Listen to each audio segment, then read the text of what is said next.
तो हम लोग अपने गेस्ट हाउस में आ गए और कपड़े वपड़े चेंज कर लिए। तुरंत चेंज करा, मैंने दवाई खाई है। क्या कर रहे हो लला? आओ, ये उतार दे, लाओ ये ऊपर वाला उतार दे इसका। और गर्मी बहुत ज़्यादा लग रही है। मैं पिंटू मास्टर कहाँ जा रहे हो? कहाँ जा रहे हो पिंटू मास्टर? हैं? मैंने अपनी दवाई खाई और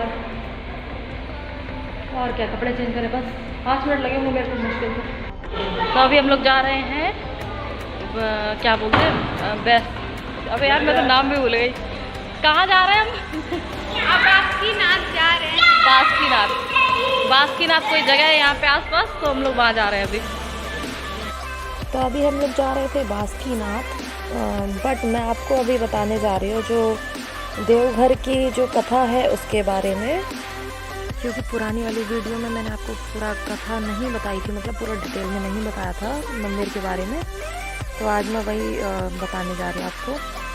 तो हिंदू धर्म के 12 ज्योतिर्लिंगों के दर्शन का बड़ा महत्व है हमारे जीवन में। इन सभी से शिव की रोचक कथाएं जुड़ी हुई हैं। देवघर के बैद्यनाथ धाम में स्थापित कामना लिंग भी रावण की भक्ति का एक प्रतीक है। 12 ज्योतिर्लिंगों में से एक पवित्र बैद्यनाथ शिवलिंग झारखंड के देवघर में स्थित है। इस जगह को लोग बाबा बैजनाथ धाम के नाम से भी जानते हैं। कहते हैं भोलेनाथ यहाँ आने वाले की सभी मनोकामनाएं पूरी करते हैं, इसीलिए शिवलिंग को कामना लिंग भी कहते हैं। 12 ज्योतिर्लिंगों के लिए कहा जाता है कि यहाँ जहाँ जहाँ महादेव साक्षात प्रकट हुए वहाँ ये स्थापित की गई। इसी तरह पुराणों में बैजनाथ ज्योतिर्लिंग की भी कथा है जो लंकापति रावण से जुड़ी है। तो आइए जानते हैं बाबा बैजनाथ धाम की कथा जो कि जुड़ी हुई है देवघर मंदिर से। तो भगवान शिव के भक्त रावण और बाबा बैजनाथ की कहानी बड़ी निराली है। पौराणिक कथाओं के अनुसार दशानन रावण भगवान शंकर को प्रसन्न करने के लिए हिमालय पर तप कर रहा था। वह एक एक करके अपने सिर काटकर शिवलिंग पर चढ़ा रहा था। तो 9 सिर चढ़ाने के बाद 9 सिर चढ़ाने के बाद जब रावण ने 10वां सिर काटने वाला था तो भोलेनाथ ने प्रसन्न होकर उसे दर्शन दिए और उससे वर मांगने को कहा। तब रावण ने कामला लिंग को ही लंका ले जाने का वरदान मांग लिया। रावण के पास सोने की लंका के अलावा तीनों लोकों में शासन करने की शक्ति तो थी ही, साथ ही उसने कई देवता, यक्ष और गंधर्वों को कैद कर के भी लंका में रखा हुआ था।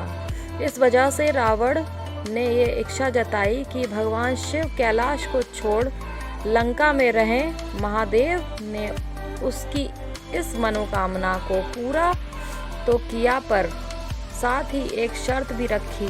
उन्होंने कहा कि अगर तुमने शिवलिंग को रास्ते में कहीं भी रखा तो फिर मैं वहीं रह जाऊंगा और नहीं उठूंगा। रावण ने शर्त मान ली। इधर भगवान शिव की कैलाश छोड़ने की बात सुनते ही सभी देवता चिंतित हो गए। इस समस्या के समाधान के लिए सभी भगवान विष्णु के पास गए। तब श्री हरि ने लीला रची। तो हम लोग यहाँ से पेड़ा लेने आए, कुछ प्रसाद वाला। यहाँ पे ज़्यादा अच्छा मिलता है शायद। यहाँ पे लाइन से दुकानें हैं। सब लोग अंदर भाग गए।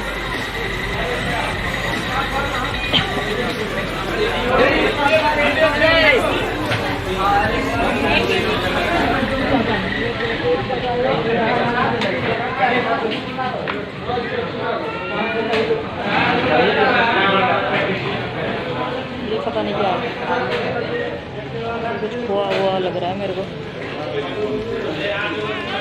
कितना पेड़ा ले रहे? 1 किलो। तो बीच में मैंने थोड़ा सा रोक दिया था कथा को, बिकॉज मैं आपको वो दिखाना चाहती थी कि कहाँ पे पेड़ा मिल रहा था जहाँ से हम लोग लेकर आए थे वो। तो अभी स्टार्ट करते हैं कथा। भगवान विष्णु ने वरुण देव को आचमन के जरिए रावण के पेट में घुसने को कहा। इसीलिए जब रावण आचमन करके शिवलिंग को लेकर श्रीलंका की ओर चला तो देवघर के पास उसे लवशंका लगी। ऐसे में रावण एक ग्वाले को शिवलिंग देकर लवशंका करने चला गया। कहते हैं उस बैजू नाम के ग्वाले के रूप में भगवान विष्णु थे। इस वजह से भी ये तीर्थ स्थान बैजनाथ धाम के नाम से विख्यात है। पौराणिक ग्रंथों के मुताबिक रावण कई घंटों तक लवशंका करता रहा, जो आज भी एक तालाब के रूप में देवघर में है। इधर बैजू ने शिवलिंग धरती पर रखकर स्थापित कर दिया। जब रावण लौट कर आया तो लाख कोशिश के बाद भी शिवलिंग को उठा नहीं पाया। तब उसे भी भगवान की यह लीला समझ में आ गई और वह क्रोधित शिवलिंग पर अपना अंगूठा गाड़कर चला गया। उसके बाद ब्रह्मा विष्णु आदि देवताओं ने आकर उस शिवलिंग की पूजा की। शिव जी का दर्शन होते ही सभी देवी देवताओं ने शिवलिंग की उसी स्थान पर स्थापना कर दी और शिव स्तुति करके वापस स्वर्ग को चले गए। तभी से महादेव कामना लिंग के रूप में देवघर में विराजित हैं।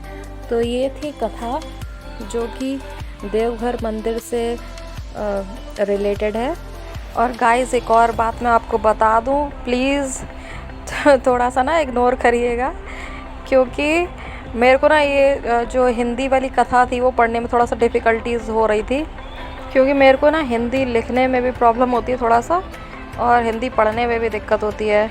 मेरे को ना प्रॉपर जल्दी पढ़ना नहीं आता है हिंदी, सो प्लीज़ थोड़ा सा ना इग्नोर करिएगा मेरा जो मैंने रुक के थोड़ा सा बोला है, या फिर जो मेरे को डिफ़िकल्ट वर्ड लगा हिंदी का, वो जो मैंने थोड़ा प्रोनाउंसिएशन जो मैंने सही से नहीं कर पाया ना उसका, वो चीज़, तो प्लीज़ उस चीज़ के लिए थोड़ा सा सॉरी है। और यहाँ पे मैं पता नहीं क्या बता रही हूँ अपनी कथा, तो प्लीज़ आगे सुनिए कि मैं क्या बता रही हूँ। और अभी चल रहा है फ़ैन, तो फ़ैन की आवाज़ आने लगी है, और उससे पहले मैंने बंद कर रखा था फ़ैन, तो इसीलिए आवाज़ नहीं आ रही थी, इसलिए प्लीज़ सॉरी उसके लिए भी। तो हो गया तो मेरा लाल सो रहा है अभी। लाल तुम सो रहे हो? तो अभी मच्छर काट रहा था उसको, तब मैंने लाइट जलवाई है। मैंने लाइट जलाओ सब, मच्छर काट लेगा उसको आके। वो मेरे कान में पिन करा हुआ है, पता चलेगा कि हाँ मच्छर, तो मैंने देखा उसको काट रहा था। तो चलो अब हम कुछ तैयार क्या, मतलब मैंने वही पहन लिया जो मदर से पहन के आई थी, बस वही पहन लिया मैंने दोबारा से। फिर तो ट्रेन में ही चढ़ना है, तो ट्रेन में जब लगना है तो फिर वही पहने जो कंफर्टेबल हो, तो वही वाला पहन लिया था मैंने चेंज करके वही। और यही मुँह धो के अभी मैं बस मुँह धो के बाहर मतलब स्टेशन पे जाऊँगी। मेरे को समझ में नहीं आ रहा क्या बोल रही हूँ मैं यार, इतना दिमाग ख़राब है। एक तो ट्रेन में भी एक अंकल ने नहीं सुन दिया, उन्होंने अपने घबराहटों की वजह से इतना परेशान कर दिया रात भर कि मैं एक सेकंड के लिए भी नहीं सो पाई, वो भी मेरे को लगता है, इसलिए और ज़्यादा थकान जैसा हो रहा है।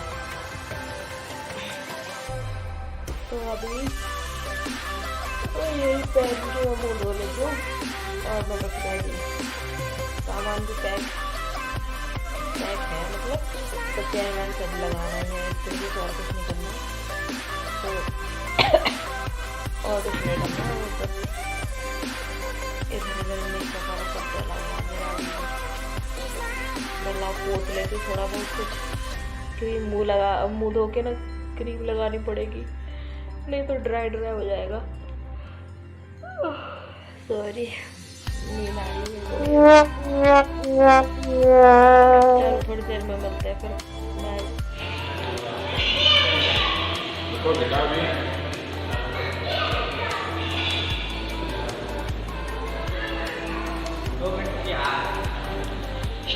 तो हम लोग जा रहे हैं स्टेशन, क्योंकि 7 बज गया है, और खाना पीना बाद में देखेंगे, वहीं कुछ मिलेगा तो खाएंगे।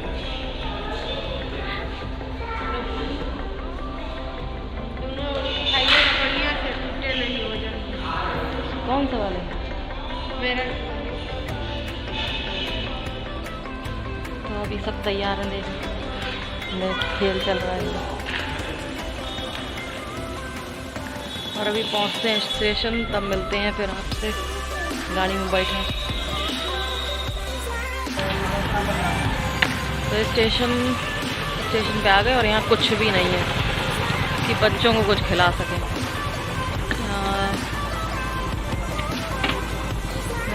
मंदिर की तरह बना हुआ है।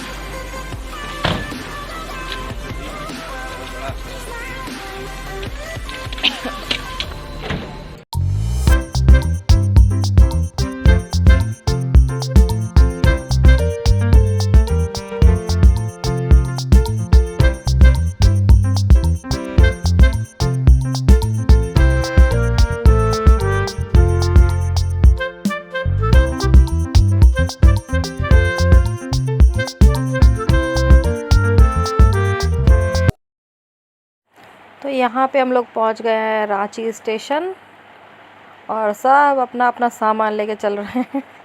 और मैं कैमरा फ़ोन पकड़ के चल रही हूँ। मेरे पास फ़ोन रहता है तो मेरे को फ़ोन पकड़ना पड़ता है। क्या करूँ यार, कोई और पकड़ता नहीं है फ़ोन, तो मेरे को ही पकड़ना पड़ता है।